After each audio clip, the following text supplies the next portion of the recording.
আজিৰ প্ৰথম কোৱেশ্যন অসমৰ কোনখন ৰাষ্ট্ৰীয় উদ্যানত দেওহা পোৱা যায় ইয়াত চাৰিটা অপচন দিয়া আছে ইয়াৰ ভিতৰত কোনটো শুদ্ধ হ'ব কোনটো ৰাষ্ট্ৰীয় উদ্যানত দেওহা পোৱা যায়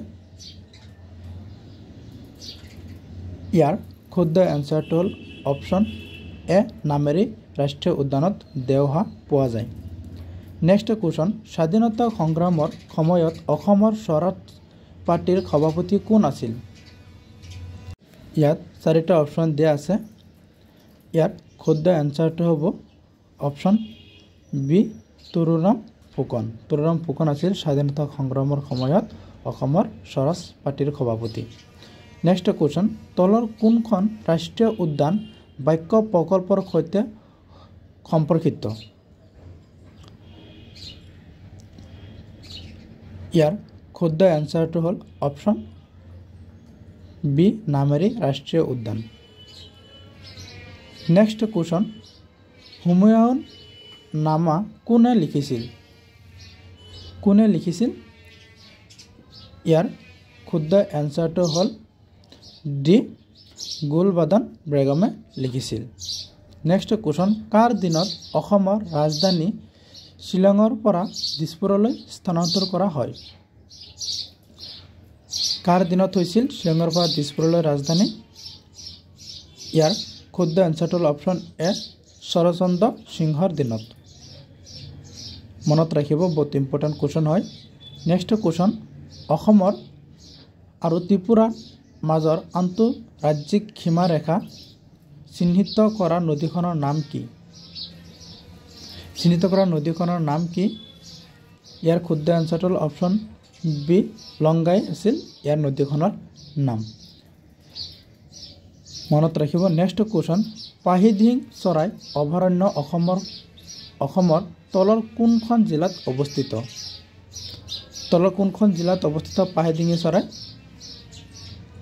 ইয়াৰ শুদ্ধ এনসাৰটো হ'ল অপচন চি শিৱসাগৰত হৈছে অভয়াৰণ্যখন অৱস্থিত নেক্সট কোৱেশ্যন ডিমা হাছাও কিহৰ বাবে জনজাত ডিমা হাছাও জিলা কিহৰ বাবে জনজাত ইয়াৰ শুদ্ধ এনসাৰটো হ'ল অপচন চি চুনখিলৰ বাবে ডিমা হাছাও বেছি নামেৰে জনা যায় নেক্সট কোৱেশ্যন ভাৰতৰ উপ ৰাষ্ট্ৰপতি কিমান সময়ৰ বাবে কাৰ্যভাৰ গ্ৰহণ কৰে কিমান সময়ৰ বাবে বা কিমান বছৰৰ বাবে ইয়াৰ শুদ্ধ এনসাৰটো হ'ল অপচন এ 5 বছৰৰ বাবে নেক্সট কোৱেশ্যন তলৰ কোনখন জিলাৰ অংশৰ পৰা অসমৰ বাক্সা জিলা সৃষ্টি হৈছিল সৃষ্টি কৰা হৈছিল বহুত ইম্পৰ্টেণ্ট কোৱেশ্যন হয় আৰু কেইটা এনসাৰ শুদ্ধ দিব পাৰে মোক কমেণ্ট কৰি জনাব ইয়াৰ শুদ্ধ এনসাৰটো হ'ল অপচন ডি নলবাৰী বৰপেটা কামৰূপ আৰু দৰং জিলাৰ পৰা বাক্সা জিলা সৃষ্টি কৰা হৈছিল নেক্সট কোৱেশ্যন ৰাজ্যপাল হিচাপে নিযুক্তিৰ বাবে ন্যূনতম বয়স কিমান হ'ব লাগিব ইয়াৰ শুদ্ধ এনসাৰটো হ'ল অপচন এ 35 বছৰ লাগিব 12 নম্বৰ কোৱেশ্যন কাৰ পৰামৰ্শনৰ অধীনত ভাৰতৰ ৰাষ্ট্ৰপতিয়ে অনুচ্ছেদ 352 অধীনত জৰুৰীকালীন ঘোষণা কৰে কাৰ পৰামৰ্শৰ অধীনত কৰিছিল ইয়াৰ শুদ্ধ এনসাৰটো হ'ল অপচন চি মন্ত্ৰীসভাৰ অধীনত কৰিছিল নেক্সট কোৱেশ্যন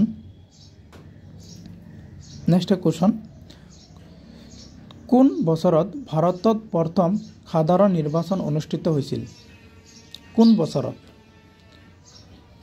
ইয়াৰ শুদ্ধ এনসাৰটো হ'ল অপচন এ 1952 বছৰলৈকে ভাৰতৰ নিৰ্বাচন অনুষ্ঠিত কৰা হৈছিল নেক্সট কোৱেশ্যন দিল্লী চুলতানৰ শাসনকালত কেতিয়া শেষ হৈছিল কিমান চনত শেষ হৈছিল কিমান খ্ৰীষ্টাব্দত শেষ হৈছিল ইয়াৰ শুদ্ধ এনসাৰটো হ'ল অপচন বি 1526 খ্ৰীষ্টাব্দতে শেষ হৈছিল নেক্সট কোৱেশ্যন অসমত বাংলা ভাষাৰ প্ৰচলন কেতিয়া হৈছিল বা কিমান চনতে অসমৰ বাংলা ভাষা প্ৰচলন হৈছিল ইয়াৰ শুদ্ধ এনসাৰটো হ'ল অপচন চি অপশ্যন চি 1835 পৰা 1872 চনলৈকে বাংলা ভাষাৰ প্ৰচলন হৈছিল। মনত ৰাখিব, বহুত ইম্পৰ্টেণ্ট কুৱেশ্যন হয়, আপোনালোকে পাৰিলে নোট কৰি ৰাখিব। নেক্সট কুৱেশ্যন, কোনখন দেশে 2027 ICC পুৰুষ ক্ৰিকেট বিশ্বকাপ আয়োজন কৰিব? কোন দেশে কৰিব? ইয়াৰ শুদ্ধ এনচাৰটো হ'ল option D, south Africa, Namibia and Zimbabwe. Next question, Jawaharlal নেহৰুৰ সমাধিস্থলৰ নাম কি? ইয়াৰ শুদ্ধ এনচাৰটো হ'ল option D, Shantivan. Next question, ভাৰতীয় ৰাষ্ট্ৰীয় গেমছ 2023 চনৰ 33 সংখ্যক সংস্কৰণ কোন ৰাজ্যত অনুষ্ঠিত কৰা হৈছিল?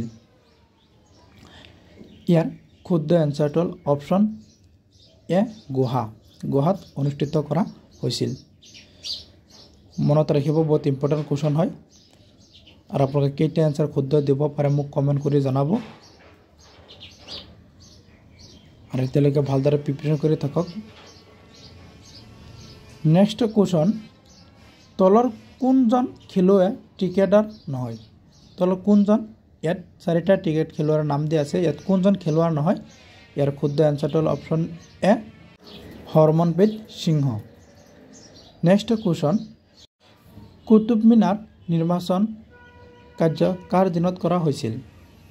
কাৰ দিনত কৰা হৈছিল কুতুব মিনাৰ নিৰ্মাণ কাৰ্য? ইয়াৰ শুদ্ধ এনচাৰটো হ'ল অপশ্যন এ, ইলতুমিছৰ দিনত কৰা হৈছিল। নেক্সট কুৱেশ্যন, তলত উল্লেখ কৰা ক্ৰিকেটাৰসকলৰ ভিতৰত কোনে 2023 চনৰ সন্মানীয় অৰ্জুন বঁটা লাভ কৰিছিল? কোনে সন্মানীয় অৰ্জুন বঁটা লাভ কৰিছিল? ইয়াৰ শুদ্ধ এনচাৰটো হ'ল অপশ্যন চি, মহম্মদ শ্বামীয়ে কৰিছিল সন্মান বঁটা সন্মানীয় লাভ। নেক্সট কুৱেশ্যন, অসমৰ সাহিত্য সভা 2023 ক'ত অনুষ্ঠিত হৈছিল? 2023 ক'ত অনুষ্ঠিত কৰা হৈছিল? ইয়াৰ শুদ্ধ এনচাৰটো হ'ল অপশ্যন এ, নাৰায়ণপুৰ, লখিমপুৰ। নেক্সট কুৱেশ্যন, কাঞ্চনজংঘা ৰাষ্ট্ৰীয় উদ্যান ভাৰতৰ কোনখন ৰাজ্যত অৱস্থিত? ভাৰতৰ কোনখন ৰাজ্যত কাঞ্চনজংঘা ৰাষ্ট্ৰীয় উদ্যান অৱস্থিত? ইয়াৰ শুদ্ধ এনচাৰটো হ'ল অপশ্যন চি, ছিকিম। ছিকিম হৈছে কাঞ্চনজংঘা ৰাষ্ট্ৰীয় উদ্যান অৱস্থিত। নেক্সট কুৱেশ্যন, ৰাষ্ট্ৰীয় পৰ্যটন দিৱস কোন তাৰিখে পালন কৰা হয়? ৰাষ্ট্ৰীয় পৰ্যটন দিৱস কিমান তাৰিখে পালন কৰা হয়?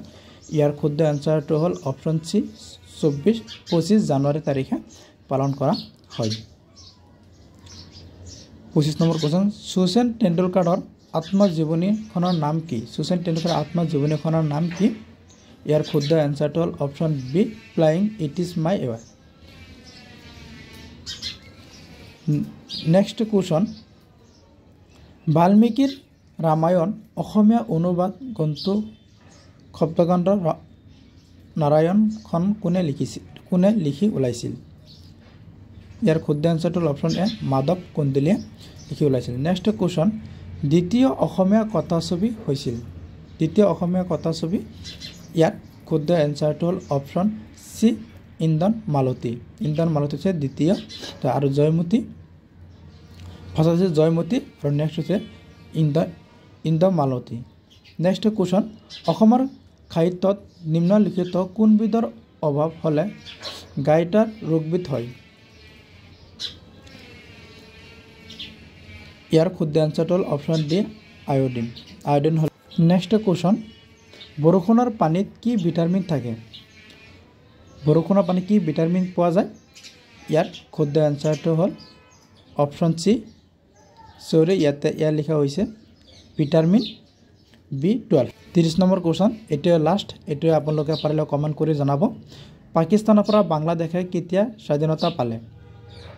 কিমান চনত পাকিস্তানৰ বাংলাদেশ স্বাধীনতা পালে? এটা আপোনালোকে কমেণ্ট কৰি জনাব। আৰু ভিডিঅ'টো ভাল লাগিলে এটা লাইক কৰি দিব। আৰু ভিডিঅ'টো সম্পূৰ্ণ চোৱাৰ বাবে ধন্যবাদ। জয় অসম। আৰু মোৰ চেনেলটো নতুন চেনেলটো ছাবস্ক্ৰাইব কৰি ৰাখিব।